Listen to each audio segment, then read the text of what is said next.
de leur valeur marchande. Et c'est pour ça qu'ils vont se donner à fond.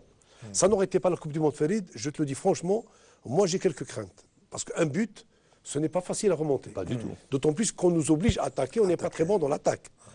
Mais je suis confiant quand je me dis que Farouli et Co ont besoin d'une valorisation de leur talent. Maintenant, il vaut 3 millions de dollars.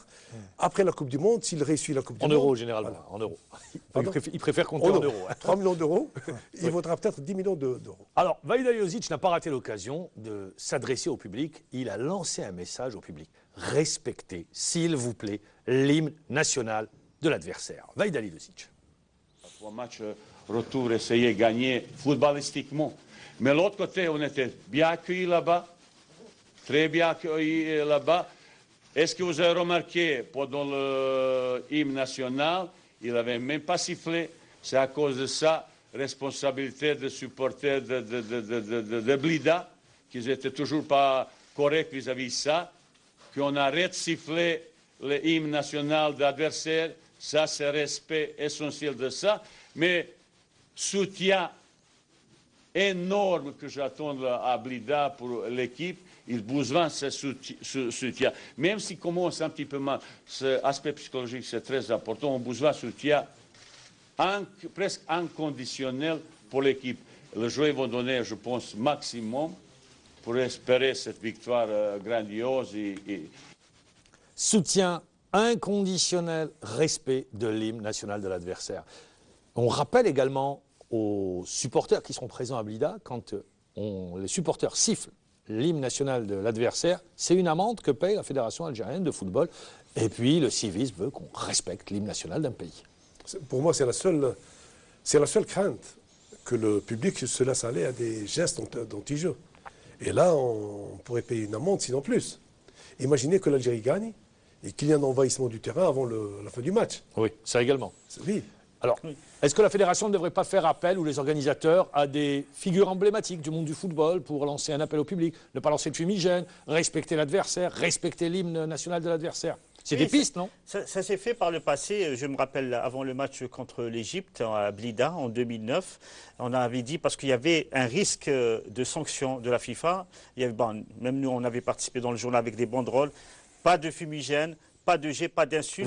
Vous allez le refaire? Oui, on va le refaire, bien sûr. Mais je pense que le supporter algérien a juste besoin d'être un peu informé, éduqué. Parce qu'il croit qu'en sifflant l'hymne national, c'est une manière de soutenir leur équipe. Il faut qu'ils sachent que, surtout le Burkina Faso, un peuple très pacifique qui nous a très bien reçus. Nous ont très bien accueillis.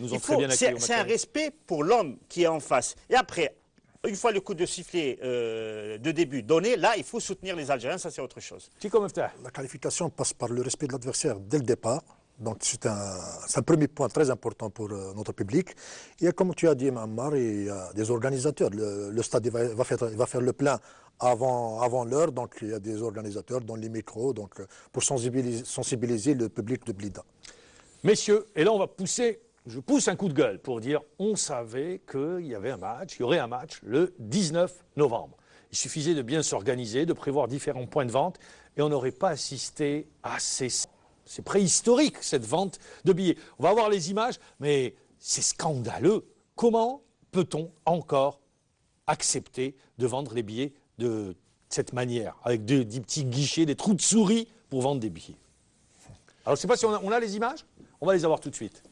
Bon, c'est vrai que c'est pas normal que dans les années 80, il y avait plusieurs points de vente lors d'un match au stade du 5 juillet ou même ailleurs. Mais c'est inhumain ce qu'on a vu. Et qu'en 2013, un seul point de vente pour tous les Algériens, parce que c'est un match qui concerne tous les Algériens. Quelqu'un peut venir de Tamanrasset ou de Tébessa ou de Tlemcen ou de Msila. Je veux suivre l'équipe nationale. Pourquoi faut-il qu'il se déplace 5 jours avant le match pour faire une bousculade et acheter un billet au risque de sa vie, au péril de sa vie, après revenir 5 jours après pour le match? Pourquoi ne pas organiser, avoir des points de vente dans chaque wilaya? Là, on a les images. Alors, regardez le monde qu'il y a.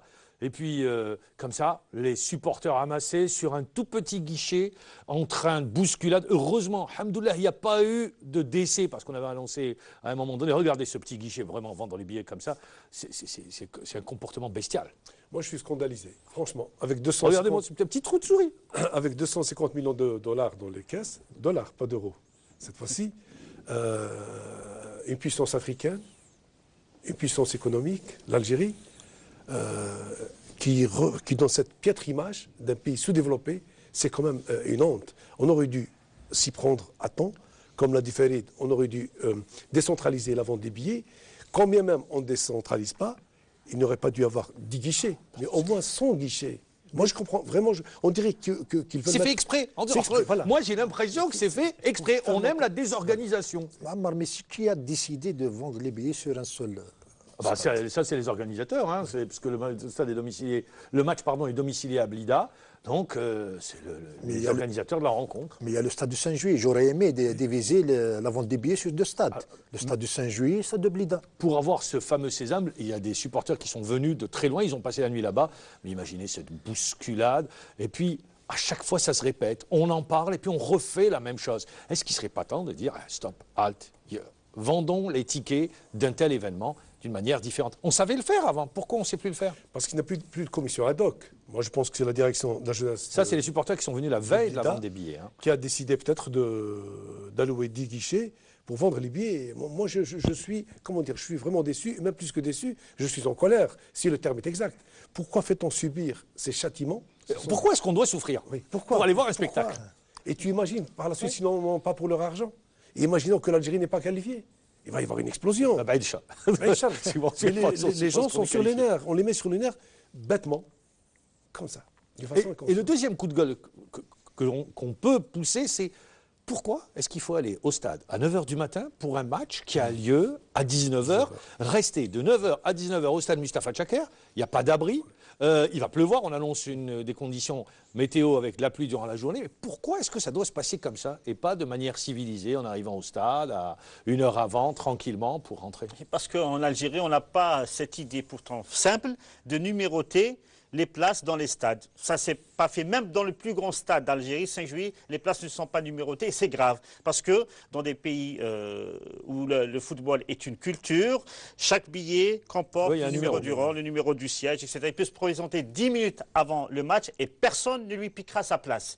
En Algérie, il n'y a pas ça. Alors moi, s'il y avait des commodités, si les gens avaient ou manger un petit, casser un peu la croûte ou aller aux toilettes, il n'y a pas tout ça. Il y a pas tout ça. Là, on en plus, le stade, la plus grande partie des gradins ne sont pas couverts. Donc, au stade Mustapha Tchaker, c'est pas couvert. Donc ça va être également de la souffrance. De 9h jusqu'à 19h15 avant le coup d'envoi, c'est vraiment de la souffrance pour le supporter. Ce qui est extraordinaire, normal, c'est que c'est une régression par rapport aux années 80. Ben oui, c'est une régression. Sur ce plan-là, l'Algérie regresse. Et c'est pas normal. Ça, c'est pas normal alors qu'on est en 2013. Mais ça montre également dans le même temps cet attachement des Algériens à leur équipe nationale. Bon, on aurait souhaité que ça soit montré d'une autre manière, mais bon, ils iront à 9h du matin poursuivre l'équipe nationale. Alors, et on sent cette ferveur monter à la vente des billets, mais également à travers ce qu'on voit dans les différentes wilayas ou les comptes rendus. Oui, bien sûr. Je vous sens. Non, moi je suis perplexe. C'est le terme. Je suis vraiment perplexe. Falida Saada. Oui, bon, la ferveur, on s'attendait à ce que cette ferveur monte crescendo à partir de samedi. Et surtout qu'hier, les gens ont vu les 2 matchs. Là, ils se sont mis dans le bain de la Coupe du Monde. Et mardi, il y aura du monde. Le stade sera plein, il n'y a pas de problème. Mais c'est dommage que ce soit passé comme ça. Bon, on dit qu'il y aura des écrans géants dans toutes les wilayas, sur les places publiques. J'espère qu'il y aura la fête déjà. Au moins pour compenser la frustration de ceux qui n'ont pas pu avoir le ticket. Accéder au stade. Toute l'Algérie attend la qualification maintenant. En plus au Brésil. Au Brésil, donc dans un pays de football. Donc j'espère que nos joueurs vont faire le maximum pour donner cette qualification au peuple algérien. Et puis Hamid Green, rappelons également qu'être dans une Coupe du Monde, il y a 32 nations, faire partie des 5 pays africains, ça donne une exposition au pays, une grande exposition. Moi, ce que je voudrais dire, et je vais être un peu critique, le football est une affaire trop sérieuse pour la laisser aux sportifs, entre guillemets. Moi, je pense que l'autorité politique aurait dû prendre en charge ce volet de promotion de l'image de l'Algérie, volet de lobbying et de relations publiques. Nous sommes très faibles dans ce domaine, Ammar. Et la piètre image qu'on renvoie vers les pays qui ne sont pas particulièrement en sympathie, en empathie avec l'Algérie, n'est pas une image positive. Le Maroc, qu'est-ce qu'il va penser? Les autres pays, qu'est-ce qu'ils vont penser de ces gens qui sont par terre? D'ailleurs, on a vu la réaction des Algériens à travers les réseaux sociaux quand il y a eu l'emblème national au Maroc qui a été, il faut le dire, brûlé. On a vu cette réaction, cette mobilisation en demandant à travers les réseaux sociaux un drapeau dans chaque balcon. Et ça a bien fonctionné puisque avant le match, il y a un drapeau dans chaque balcon, sur les voitures également, les voitures décorées aux couleurs de l'emblème national. Il y a une